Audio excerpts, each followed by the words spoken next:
નમસ્કાર વિદ્યાર્થી મિત્રો, પાર્થ નોલેજ ઇન્સ્ટિટ્યૂટ અને સમર્પણ ટેકનો સ્કૂલની યુટ્યુબ ચેનલમાં તમારું ફરીથી હાર્દિક સ્વાગત છે.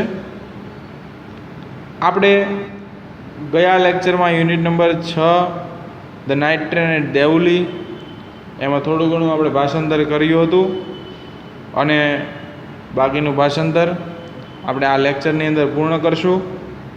દરેક વિદ્યાર્થીઓને ખાસ સૂચના, ગ્લોસરીના સ્પેલિંગ છે એને એકાદ બે વખત વાંચ્યા પછી એકાદ બે વખત લખાણ પણ કરવા, ન ફાવતા સ્પેલિંગોને ફરીથી પાછા લખી અને ફરીથી પાછા રીડ પણ કરવા, કે જેના લીધે તમને સ્પેલિંગ ન આવડે એવી કોઈ બાબત ન થાય. દરેક વિદ્યાર્થીએ પોતાની જાતે સમજી અને આ કાર્ય કરવું, કે જેના લીધે દરેક પાઠમાં તમને સમજ પડે, ભાષાંતરમાં ખ્યાલ આવે અને અંગ્રેજીની અંદર જ્યારે પાઠ ચાલતો હોય ત્યારે દરેક સ્પેલિંગની અંદર ધ્યાન રહે.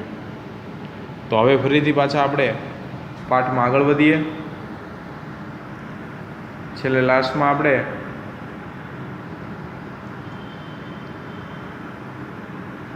આઈ વોઝ લુકિંગ વાળો પેરેગ્રાફ પૂરો કર્યો હતો છેલ્લો.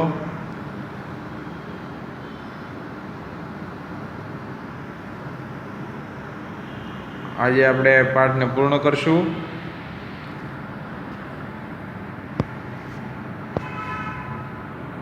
લેખક કોલેજ કાળ દરમિયાનની વાતચીતો કરે છે એ આપણે ગયા લેક્ચરની અંદર સ્ટોરીમાં વાતચીત કરી હતી તમને.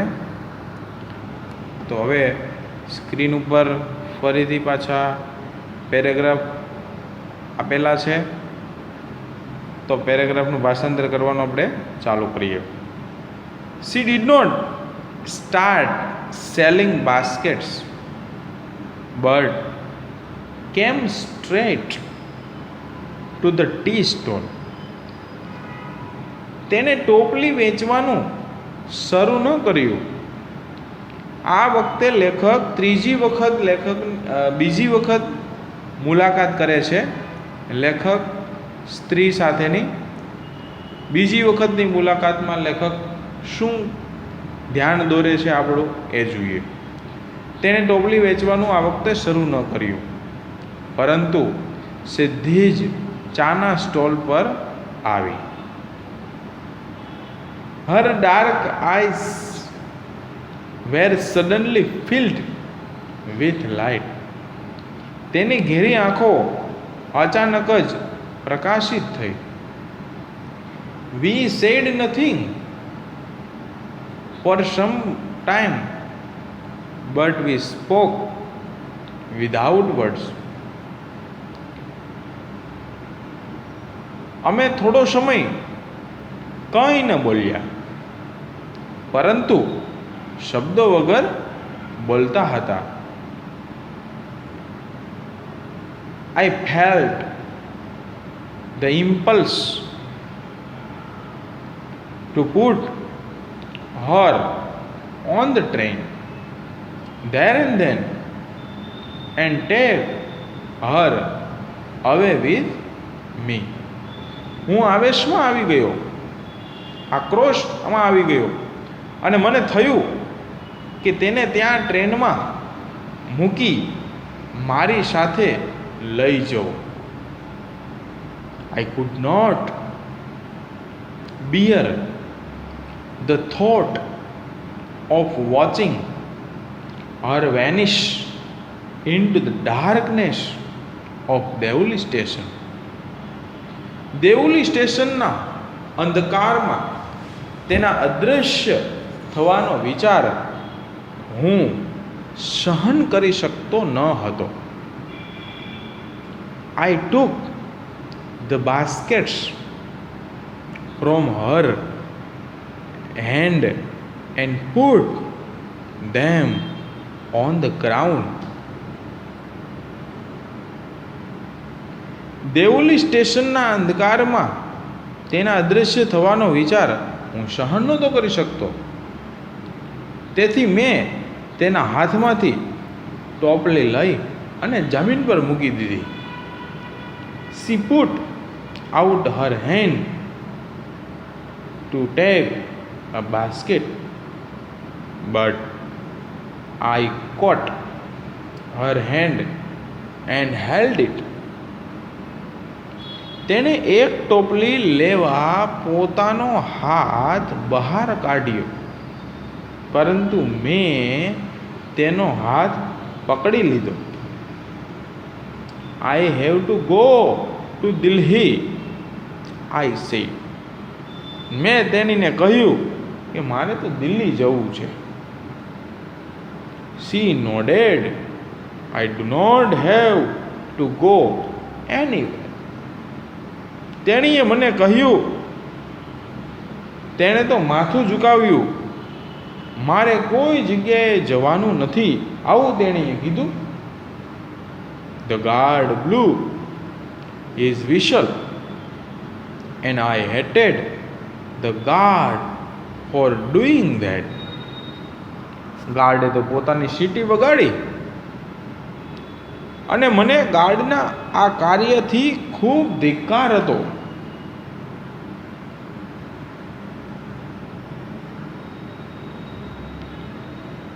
I will come again, I said. Will you be here? મેં તેણીને ફરીથી કહ્યું કે હું ફરી વાર આવીશ. મેં તેણીને આવું કહ્યું, શું તું અહીં હોઈશ? She nodded. I do not have to go anywhere. તેણીએ તો ફરીથી માથું ઝુકાવ્યું, મારે કોઈ જગ્યાએ જવાનું નથી, આવું ફરીથી તેણીએ કહ્યું મને.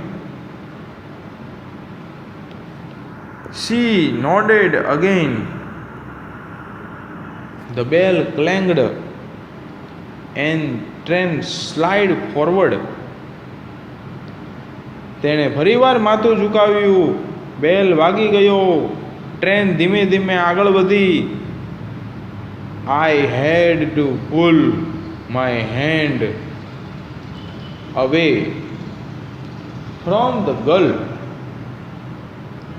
and ran for the moving train. મારે છોકરી પાસેથી મારો હાથ ખેંચી ચાલુ ટ્રેન તરફ દોડવું પડ્યું મારે.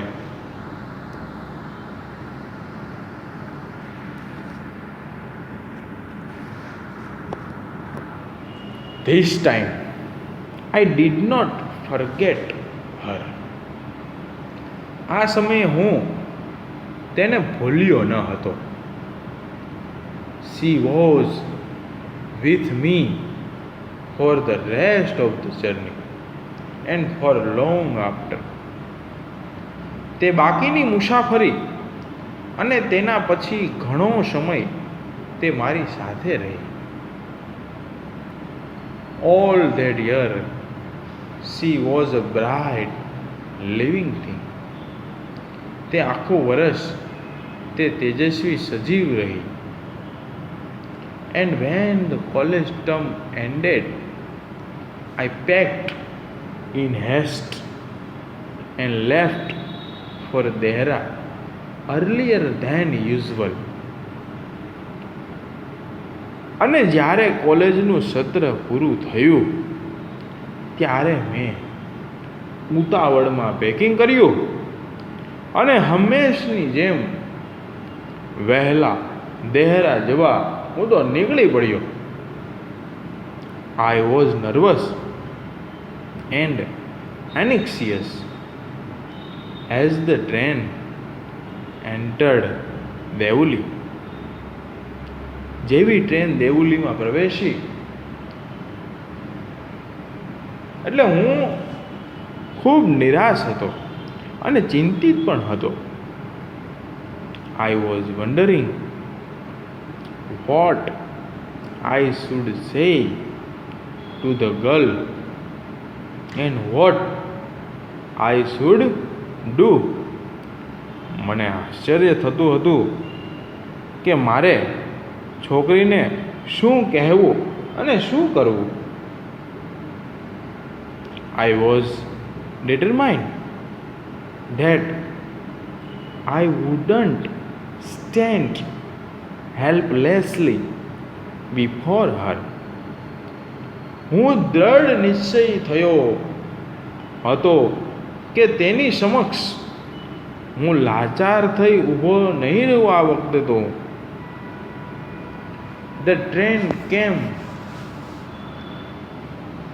to Devuli and I looked up and down the platform, but I could not see the girl anywhere. Train દેવલીમાં આવી. મેં પ્લેટફોર્મની ઉપર અને નીચે બધે જ જોયું. આ ત્રીજી વખતની લેખકની મુલાકાત છે, પરંતુ છોકરી કોઈ જગ્યાએ મને દેખાઈ જ નહીં. I opened the door and stepped off the footboard. મેં દરવાજો ખોલ્યો અને બહાર નીકળ્યો. I was deeply disappointed. આ વખતે હું ખૂબ નિરાશ થઈ ગયો હતો. I felt I had to do something, and so I ran up to the station master and said, "Do you know the girl who used to sell baskets here?" મને લાગ્યું કે મારે કંઈક કરવાનું હતું અને તેથી હું સ્ટેશન માસ્ટર તરફ દોડ્યો અને મેં તેને જઈ અને કહ્યું, "શું તમે અહીં કોઈ ટોપલી વેચતી છોકરીને જાણો છો?" "No, I don't," said the station master. Station માસ્ટરે કહ્યું, "ના, એવી કોઈ છોકરીને હું અહીંયા જાણતો નથી." The train was moving out of the station. Train સ્ટેશનની બહાર નીકળી હતી. And I had to run up the platform and jumped for the door of my compartment. Train તો સ્ટેશન તરફ બહાર નીકળી હતી અને મારે પ્લેટફોર્મ પર દોડી અને મારા ડબ્બાના દરવાજા પાસે કૂદકો મારવો પડ્યો હતો.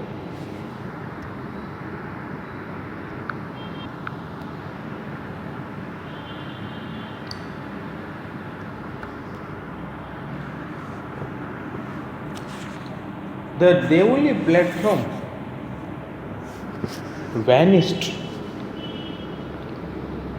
I decided that one day I would have to break journey there. જેવું દેવલીનું પ્લેટફોર્મ જતું રહ્યું તેવું જ મેં નક્કી કર્યું કે એક દિવસ હું ત્યાં મુસાફરી માટે ત્યાં રોકાઈ જઈશ. I would spend a day in the town, make inquiries and find the girl who had stolen my heart with nothing but a look from her dark, impassioned eyes. ગામમાં એક દિવસ હું પસાર કરીશ, પૂછપરછ કરીશ અને છોકરીની હું તપાસ કરીશ કે જેણે બીજા કશા જ નહીં પરંતુ પોતાની ઘેરી અધીરાઈ ભરી આંખોથી મારું હૃદય ચોર્યું. In the last few years, I have passed through Deoli many times. છેલ્લા કેટલાક વર્ષોમાં હું ઘણી વખત દેવલીમાંથી પસાર થયો છું. I always look out of the window to see the same unchanged face smiling to me.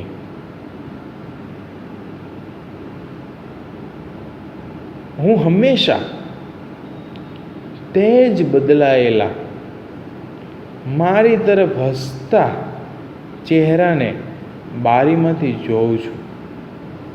But I will never break journey there. પરંતુ હું ક્યારેય ત્યાં મુસાફરી અટકાવીશ નહીં. I prefer to keep hoping and dreaming and looking out of the window for the girl with the baskets waiting for me. ટોપલીઓ લઈને મારી રાહ જોતી એ છોકરીને જોવાની મને આશા હતી અને મને સ્વપ્ન પણ સાથે હું આવતો ત્યારે બારીની બહાર જોવાનું હું પસંદ પણ કરું છું. I never break my journey at Devuli, but I pass through as often as I can. હું ક્યારેય દેવલી ખાતે મારી મુસાફરી ટૂંકાવતો નથી, પરંતુ વારંવાર જેવી રીતે હું પસાર થાઉં છું તેવી જ રીતે હું આગળ જાઉં છું. તો અહીંયા આપણે યુનિટ નંબર 6નો ભાષાંતરનો છેલ્લા મુદ્દાઓ આપણે પૂર્ણ કર્યા. સ્કિનબોર્ન આપણા લેખક છે, જેને પાઠ લખેલો હોય છે. ગ્લોસરી નીચે આ તમને સ્ક્રીન ઉપર જોવા મળે છે. તે ગ્લોસરી સમાનાર્થી શબ્દો આપણને એક્સરસાઇઝમાં પૂછાય, તો એ બાબત પણ આપણે નોંધમાં લેશું. અહીંયા હવે આપણે થોડીક એક્સરસાઇઝ પણ સોલ્વ કરીએ તો વધારે આપણને ખ્યાલ આવે. તો થોડી આપણે સ્ક્રીન ઉપર એક્સરસાઇઝ મૂકશું. તો હવે તમને સ્ક્રીન ઉપર ફ્રેમ ધ સેન્ટેન્સની એક્સરસાઇઝ જોવા મળે છે. તો આમાં તમને ખ્યાલ છે કે આપેલા શબ્દો પરથી વાક્ય બનાવવાનું હોય છે. તો દરેક વિદ્યાર્થીએ પોતાની બુકમાં ફરીથી પાછી આની પ્રેક્ટિસ કરવી, કે જેના લીધે 6થા યુનિટની અંદર આવતા જે કંઈ સ્પેલિંગો હોય તો એના તમને વાક્ય બનાવતા આવડે. તો આ 11 વાક્યો તમે બનાવશો એટલે ઘણી ખરી પ્રેક્ટિસ થશે. એવી રીતના દરેક વખતે આપણે દરેક પાઠમાં આવી એક્સરસાઇઝો મૂકીએ છીએ એટલે તમને ખ્યાલ જ છે.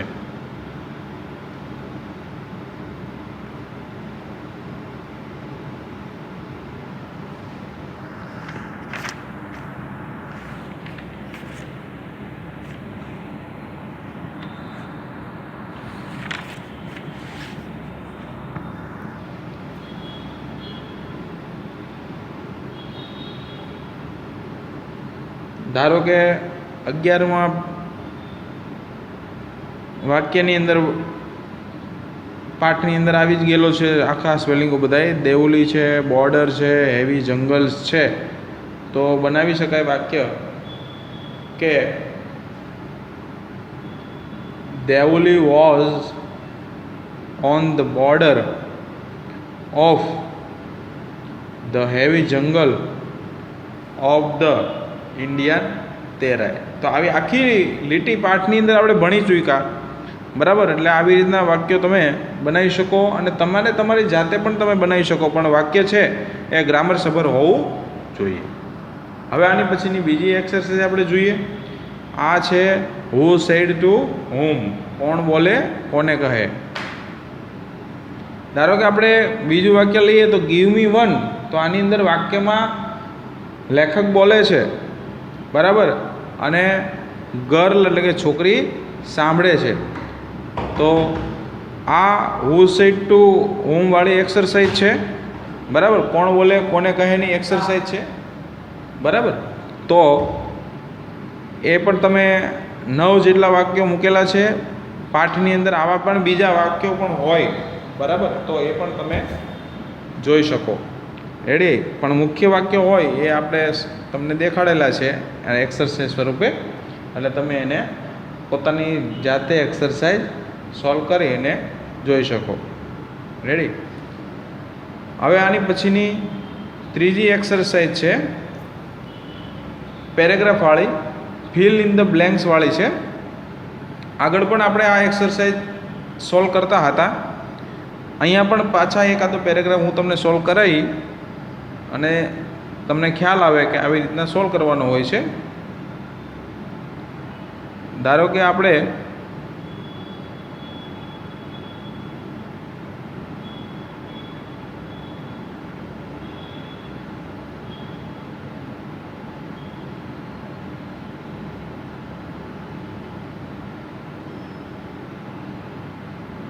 બીજો એક પેરેગ્રાફ સોલ્વ કરીએ.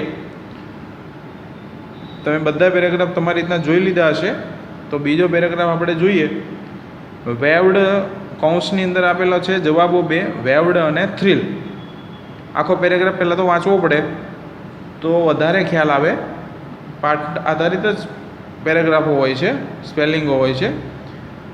I was looking out for her as the train drew into the station and I felt an unexpected thrill. ઉપરથી જવાબમાંથી થ્રિલ આપણે લેશું એટલે ખાલી જગ્યા પૂરાઈ જાય, અને એવી રીતના આપણે આપણી પુરવણીની અંદર લખતું રહેવાનું. આખો પેરેગ્રાફ જ લખવાનો. I saw her walking up the platform.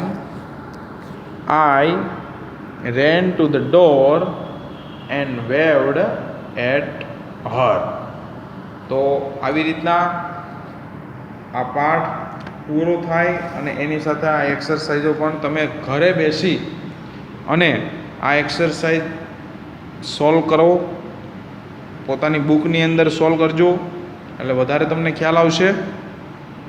બરાબર. બધા પેરેગ્રાફને લખતા રહેવાના અને ઉપરથી જવાબને સિલેક્ટ કરતા રહેવાના. તો પણ નો ખ્યાલ આવે તો તમે આ જ એક્સરસાઇઝના પેરેગ્રાફો પાઠમાં હોય છે એ તમને જોવા મળશે અને સ્પેલિંગ આધારિત હોય છે એટલે વધારે ખ્યાલ આવશે. હવે આપણે આગળ જે લેક્ચર આવશે તેની અંદર નવો પાઠ આપણે ચાલુ કરશું. આભાર.